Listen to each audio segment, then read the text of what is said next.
Seja bem-vindo ao Preveste UEA. Eu sou o professor Paulo Silva, sexo masculino, com 49 anos, sou pardo, cabelos pretos, tenho estatura mediana, estou trajando calça jeans e camisa azul. O ambiente da aula é um estudo de televisão e eu usarei uma tela interativa para as anotações. Bem, pessoal, então o tema da aula de hoje, o objetivo da aula de hoje é apresentar um dos sólidos de revolução, chamado de corpo redondo, que é o cilindro. Então, o objetivo da aula é apresentar o conceito de cilindro de revolução, apresentar os elementos, identificar as seções, bem como conhecer expressões para o cálculo de áreas e volumes do cilindro, ok? Bom, então vamos à definição de cilindro. Observem comigo, cilindro. Definição, é um sólido geométrico, circular, que possui duas bases circulares congruentes, ou seja, dois círculos de mesmo raio, mesmo perímetro, mesma área, situadas em planos paralelos, ok? Os principais elementos do cilindro são esses que eu coloquei para vocês aqui. R é o raio da base, H é a altura do cilindro, que é exatamente a distância entre os planos paralelos, G é chamado de geratriz, que é a distância entre um ponto do círculo, um ponto do círculo e o ponto do outro círculo, é paralelo ao eixo, e o eixo do cilindro é uma reta que passa pelos centros das bases, ok? Observem que nessa figura que eu coloco para vocês, nós temos exatamente os elementos que eu acabei de citar para vocês, bem como a classificação. Observem que a classificação do cilindro pode ser do tipo reto ou do tipo oblíquo. Venham comigo aqui para vocês observarem. Raio da base do cilindro, ok? Observem que o eixo, que é exatamente a reta que passa pelos centros das bases, e a geratriz, para esse caso, é a distância entre o ponto do círculo de cima e o círculo de baixo, esse segmento de reta paralelo ao eixo do cilindro. Quando esse eixo do cilindro é perpendicular ao plano da base, nós dizemos que esse cilindro é chamado cilindro circular reto. Observem que essa denominação é exatamente por conta do ângulo de 90 graus que a base forma com o eixo dele. Por outro lado, se esse eixo, que é exatamente a reta que passa pelos centros das bases, não formar 90 graus com a base, ou seja, nesse caso formando um ângulo agudo, um ângulo cuja medida é menor que 90, para essa situação o cilindro é chamado cilindro oblíquo. Observe ainda que no cilindro oblíquo, a distância entre as bases aqui, que é exatamente a altura do cilindro, é diferente da geratriz. Observem que a geratriz é maior que a altura, já que nessa figura aqui nós temos um triângulo retângulo. Esse cara aqui é a geratriz do cilindro e esse cara é a altura. Observem que na situação de ele ser oblíquo, a geratriz e a altura não coincidem. Só vai coincidir na situação de ele ser um cilindro circular reto. Observem que no cilindro reto, a medida da geratriz coincide com o valor da altura. Ok? Bom, aqui nós estamos observando uma figura que exatamente justifica o nome do cilindro circular reto. O cilindro circular reto, ele também pode ser chamado de cilindro de revolução, e a explicação é muito tranquila. Observem que se eu ligar esse segmento aqui, que é o raio da base, observem que aqui eu tenho a altura do cilindro, o raio da base e a altura de novo. Então vocês observem que essa figura, que é um retângulo, ele tem medidas, raio da base e altura. Ora, se esse retângulo for usado para rotacionar, ou seja, se eu girar esse retângulo, se eu fizer um giro em torno do eixo de 360 graus, nós vamos obter como figura resultante, como sólido resultante, o cilindro circular reto. Portanto, o cilindro circular reto também é chamado de cilindro de revolução, ok? Vejam agora essa situação em que eu mostro as seções do cilindro. Eu vou agora planificar o cilindro. Então, esse cilindro reto, que é o cilindro que a gente vai abordar até a resolução dos exercícios, ele sendo reto, veja a planificação dele. Observem que esse retângulo mostra a lateral do cilindro, ok? Mostra a lateral do cilindro. Essa base é a base de cima e essa base é a base de baixo. Observem que essa figura, ela atende exatamente à definição que eu dei agora há pouco. Cilindro é um sólido redondo que tem duas bases circulares congruentes situados em planos paralelos. Observe ainda que esse segmento de reta, que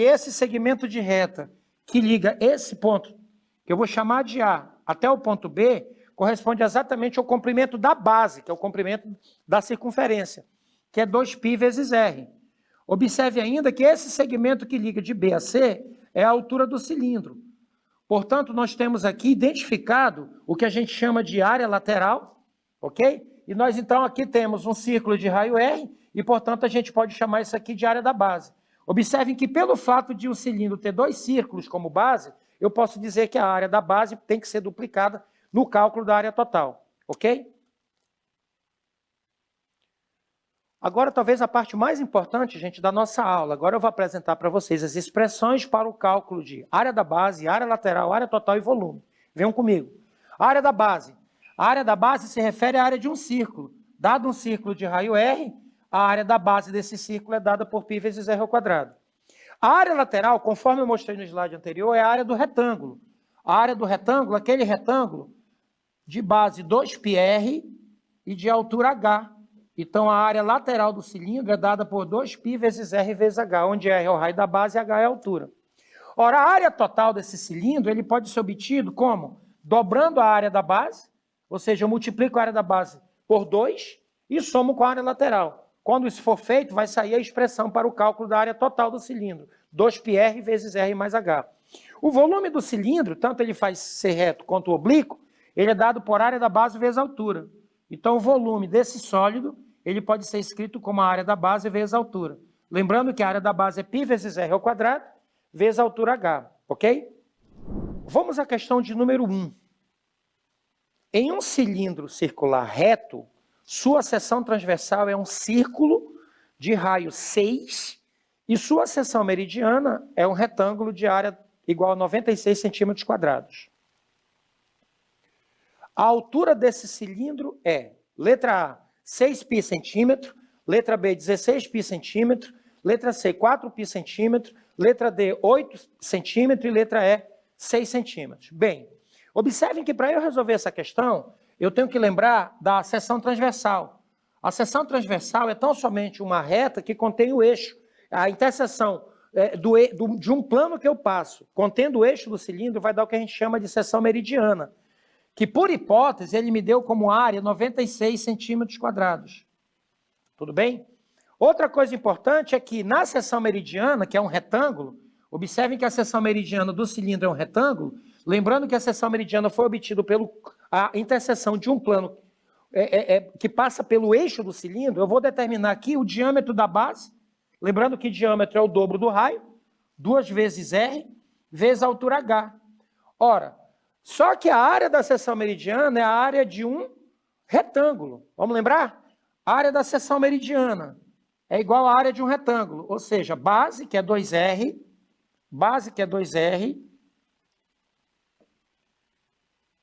que multiplica h, que é a altura.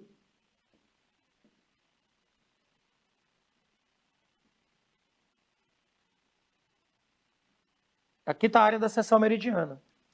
Ora, por hipótese, a seção meridiana tem área 96 e o raio da base é 6. 2 vezes 6 vezes h. Ok? H vai ser igual a 96 dividido por 12. Ora, quando eu fizer essa divisão de 96 por 12, eu chego à conclusão de que a altura do cilindro é igual a 8 centímetros. Ok? Resposta letra D.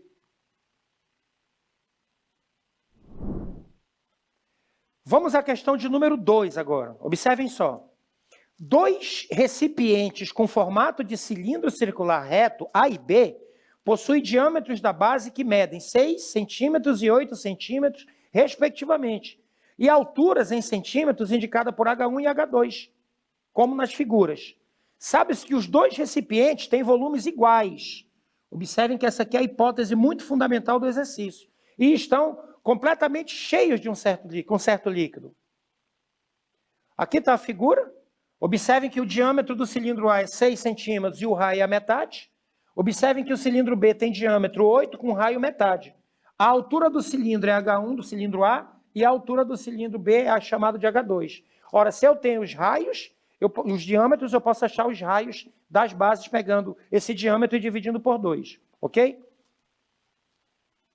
Considerando que cada recipiente contém 72 π centímetros cúbicos de líquido, a diferença entre a medida da altura do recipiente A com a altura do recipiente B, indicado por H1 e H2, respectivamente, é igual a letra A, 3,8, letra B, 3,5, letra C, 4, letra D, 3 e letra E, 4,5. Bom, por hipótese, gente, esses dois cilindros circulares A e B, eles têm o mesmo volume, né, que inclusive é a parte mais importante do exercício, e mais, ele deu o valor do volume. O volume desse cilindro aqui é 72 pi centímetros cúbicos, e esse outro cilindro também tem o mesmo volume, 72 pi centímetros cúbicos. Ora, a gente viu agora há pouco que o volume de um cilindro é dado pela área da base vezes a altura. Então, o volume desse cilindro aqui vai ser a área da base, que é π. Observem que pelo fato de o diâmetro dele ser 6, o raio é 3, porque o raio é metade do diâmetro, 3 elevado ao quadrado vezes a altura, que eu posso chamar muito bem de H1. Ora, mas por hipótese, o volume desse cilindro que foi dado no exercício é 72 π. Observem que a ideia aqui é achar o valor do H1.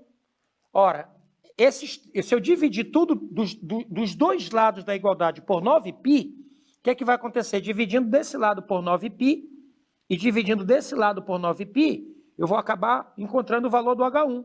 H1 vai ser igual π dividido por π dá 1, 3 ao quadrado, que é 9, dividido por 9 vai dar 1. Então, 1H1 é H1. Do outro lado, π dividido por π é 1, 72 dividido por 9 dá 8. Então, eu chego à conclusão de que a altura do primeiro cilindro é 8 centímetros. Procedendo da mesma maneira, para eu achar o H2, eu vou dizer que o volume do segundo cilindro, do volume do cilindro B, V2, é igual à área da base, π vezes, como o diâmetro é 8, o raio é 4. π vezes r ao quadrado, que multiplica a altura H2. Mas, por hipótese, o volume desse cilindro também é 72π. Então, eu vou dividir desse lado esquerdo por 16π e vou dividir por esse lado, o lado direito, também por 16π. Observem que π dividido por π dá 1, 4 ao quadrado, 16 dividido por 16 dá 1, e 1 vezes H2 vai dar H2. Do outro lado, π dividido por π é 1, eu vou dividir por 8, vai dar 9, dividir por 8 embaixo vai dar 2. E 9 sobre 2 é 4,5 centímetros. Ok? Então, aí eu encontrei a altura do cilindro 1 e a altura do cilindro 2. Mas, Paulo, ele não quer as alturas dos cilindros 1 e 2, ele quer justamente a diferença entre elas. Então, a diferença das alturas, que eu vou chamar de ΔH, vai ser a altura do cilindro 1 menos a altura do cilindro 2. Ora, a altura do cilindro 1 é 8 centímetros.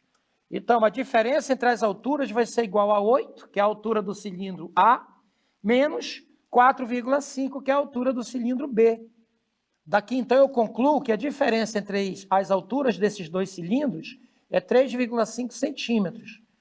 Ok? Observem que as alturas foram encontradas a partir da fórmula do volume. Esses dois volumes são retos, os cilindros são retos. Observem que o fato de ele ser reto é porque o eixo do cilindro A forma 90 graus com a base, o eixo do cilindro B também forma 90 graus com a base, e aí então a gente chegou os valores das alturas calculando pela fórmula do cilindro. Mais uma vez eu recordo que o volume do cilindro é dado pela área da base vezes a altura. Nesse exercício, como ele deu os diâmetros e, portanto, os raios, eu tive que calcular a altura de cada um deles usando a mesma fórmula, porque ele disse no enunciado que os volumes eram iguais, aí eu calculei cada uma das alturas e subtraí. A diferença entre as alturas dos dois cilindros é 3,5 centímetros, ok?